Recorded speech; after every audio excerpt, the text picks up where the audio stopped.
Do you want to save some serious money fixing up the body lines on your old truck? Take the next 4 minutes and watch this.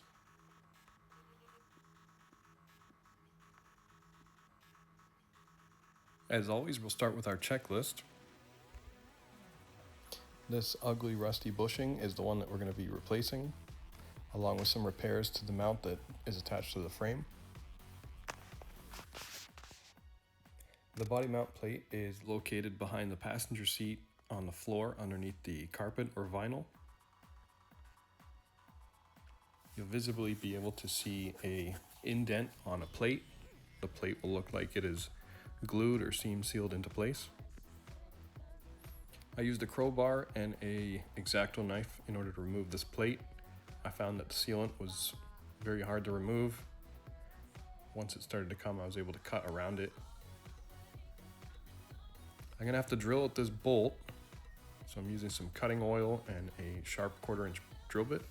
Drilling the bolt for the body mount bushing is only to release some of the tension from years of being in place. It's not to drill the bolt out itself. By drilling this bolt to about 1 inch in depth, it'll be able to absorb some of the heat when we use a torch on it. This is a nice magnet for some visual effects, and it also pulls it out of that hole nice. When you're using the fire, keep in mind that there are flammable things that are around it, aka the sealant that you can see moving in the wind there, and also underneath this bolt is all rubber.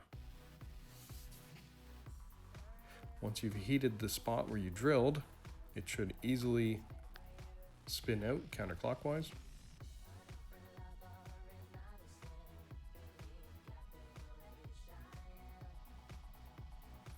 Once it starts moving, you'll be able to grab it by hand and pull it out. Just make sure that it's not still hot. Ouch. Once you have that large bolt out, you'll be able to start jacking up one side of the truck. For myself, I used 2 4x4s and put it as long and flat as possible on the actual cab itself. Jack slowly. At this point, the bushing should fall right out. This is actually the body mount bushing that we've removed. This piece here that you see that has the corrosion on it, that's the actual body mount itself. This is the part where you can save some money in fixing this temporarily by using a very large washer and mounting it on top and welding the bottom so that it stays in place.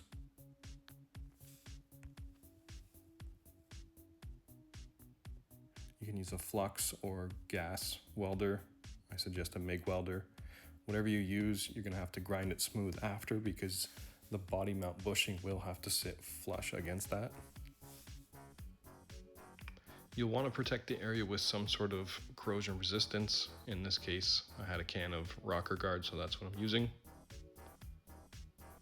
And oddly enough, I found that the old rubber piece was actually still solid and in okay shape. And after using this large dock washer, it seemed to be the right height to make the body lines line up on the truck again. I found the dormant part for the body mount was not actually the right size.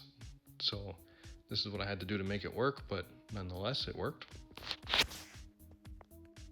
Once the body bushing is in place, you can lower the jack and continue installing the bottom portion of the body bushing. My talent doing things with one hand while holding a camera.